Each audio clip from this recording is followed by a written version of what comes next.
Bonjour les sculpteurs nomades, bienvenue en Provence dans mon atelier en plein air. Aujourd'hui, je vais vous parler de l'ébonisation.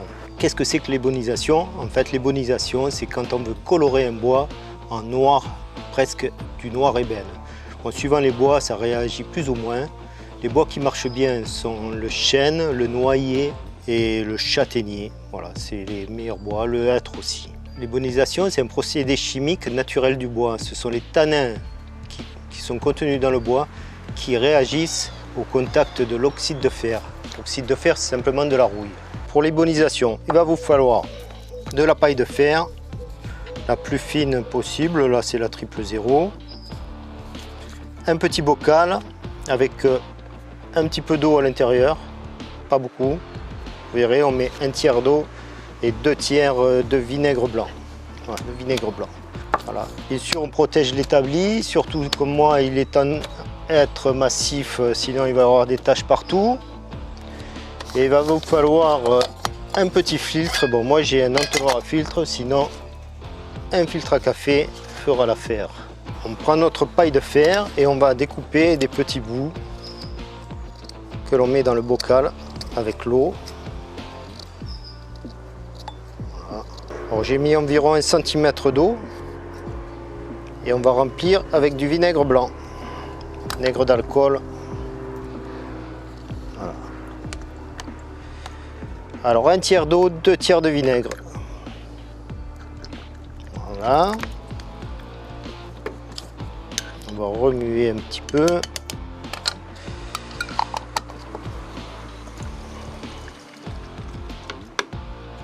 Voilà, la préparation est terminée. Maintenant, on doit attendre la réaction du vinaigre sur le fer pour qu'il oxyde. Ça va durer 3 jours, 3-4 jours. Donc vous mettez le pot dans un endroit frais sans le boucher. Vous gardez le bouchon comme ça parce qu'il y a des gaz qui vont s'échapper. Voilà.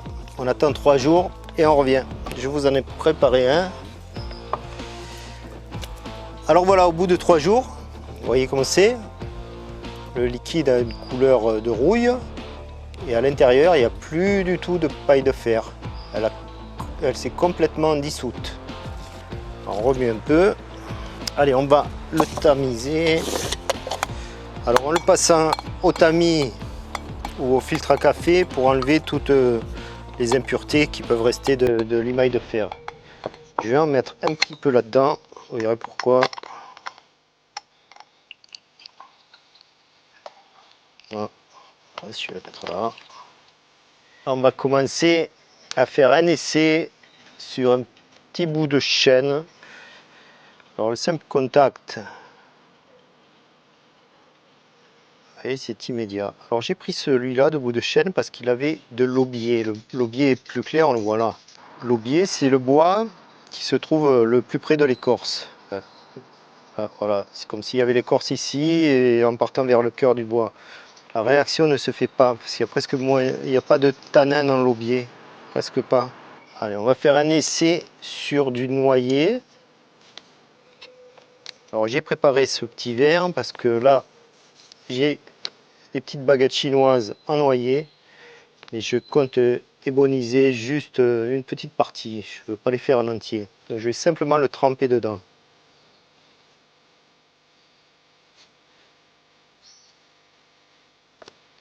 Voilà. Je vais le faire sécher là.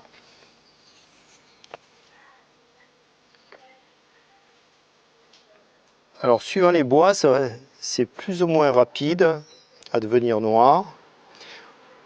Ou il va falloir passer plusieurs couches. On laisse sécher entre chaque couche pour arriver à la couleur que l'on veut. Vous voyez déjà la différence, comme il commence à noircir.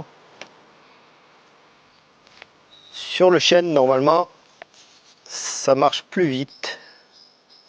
Je vais faire pareil sur cette cuillère à œuf. Je la laisse tremper. Alors suivant les chênes, la provenance, d'où ils viennent et tout, ça réagit pas pareil. Hein. Ça c'est vraiment un procédé. On a toujours des surprises avec ça. C'est le bois qui réagit, il fait ce qu'il veut. Alors là, j'ai préparé deux petites coupelles, une en chêne, une en noyer. Je vais essayer de les éboniser que du côté extérieur. Donc je vais les placer là-dessus. J'espère que ça ne va pas couler à l'intérieur parce que je ne voudrais pas. Je voudrais garder noir à l'extérieur et la couleur du bois à l'intérieur. On va voir si ça marche. Alors, vous voyez ce chêne là commence à réagir très vite.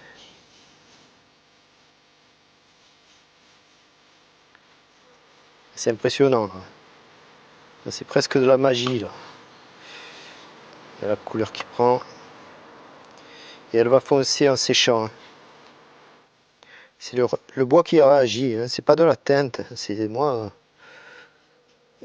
C'est le bois qui essaye de se défendre par son tanin contre un prédateur. Ici le prédateur c'est de la rouille.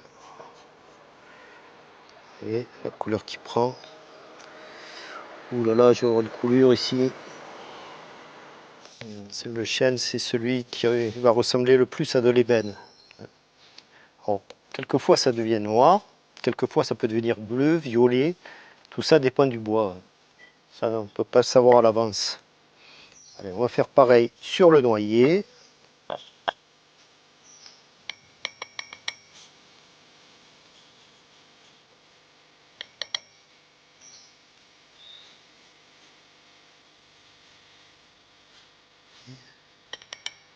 Le noyer réagit moins, mais bon, il va réagir quand même. C'est un peu plus long, il faudra peut-être passer 2-3 couches sur le noyer. En plus, c'est pas un produit toxique, hein. C'est compatible alimentaire, hein, parce que c'est en fait, c'est juste du vinaigre et de la rouille, quoi. Alors, le noyer, je vais le laisser sécher, je repasserai une couche tout à l'heure. Voilà, j'ai un petit bout de sapin, hein. On va voir si ça marche, mais ça m'étonnerait fort. Bon, après, tous les bois contiennent un peu de tanin, mais plus ou moins. Donc là, sur du sapin, je pense que ça va pas réagir. Voilà, on va laisser bien sécher. On verra si je passe une deuxième couche. Je vais peut-être en mettre une directement ici. Mais il n'a pas beaucoup réagi par rapport à l'autre, hein, le chêne. En fait, celui-là, c'était du chêne vert et ça, c'est du chêne normal. Peut-être pour ça qu'il réagit beaucoup moins. Deuxième couche. Je ne sais pas si vous voyez les baguettes chinoises là. Le noyer, il est bien parti.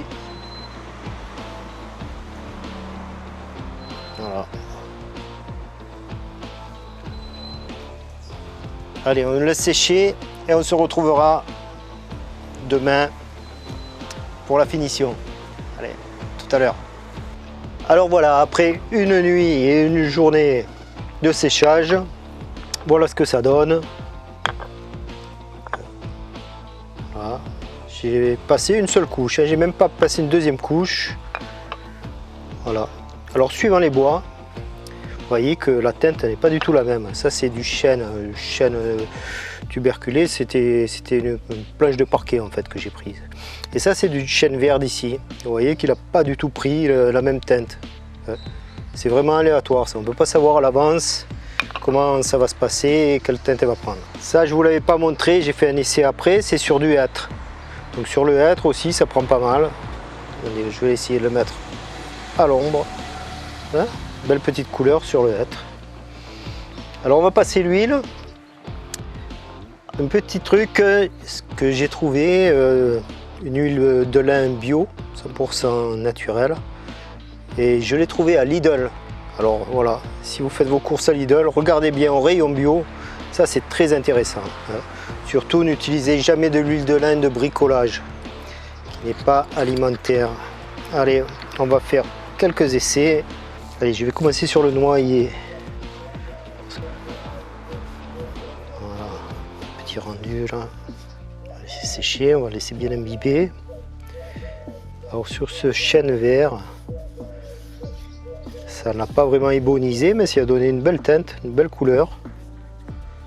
C'est pas du noir ébène, mais c'est quand même pas mal.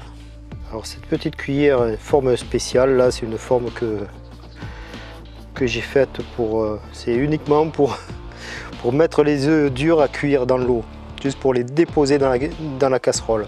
On met l'œuf dessus et on dépose. Allez, on va se faire le noyer. Je vais faire l'intérieur en premier. Bien pouvoir ressortir les veines de ce beau noyer. Alors là, c'était pas du bois vert non plus, hein, ça c'était du bois sec. Les chutes de noyer. Alors du côté ébonisé, voilà, regardez comme ça ressort noir. On va laisser sécher un petit peu, après on va l'essuyer. Et sur le chêne,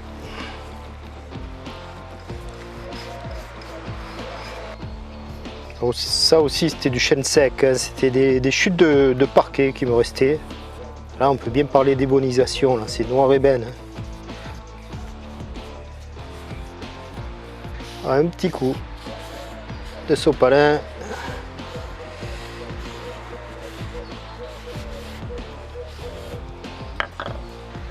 Et sur le hêtre,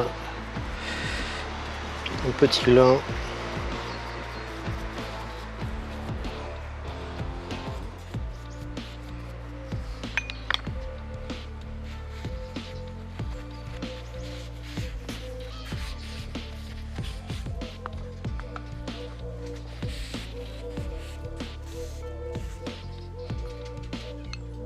Voilà les amis, l'ébonisation, procédé magique. Alors si cette vidéo vous a plu, n'oubliez pas d'envoyer un petit pouce, abonnez-vous à la chaîne. Bientôt en préparation une vidéo sur comment affûter la gouge croche Mora 164. Et la semaine d'après une autre grosse vidéo sur l'affûtage des gouges.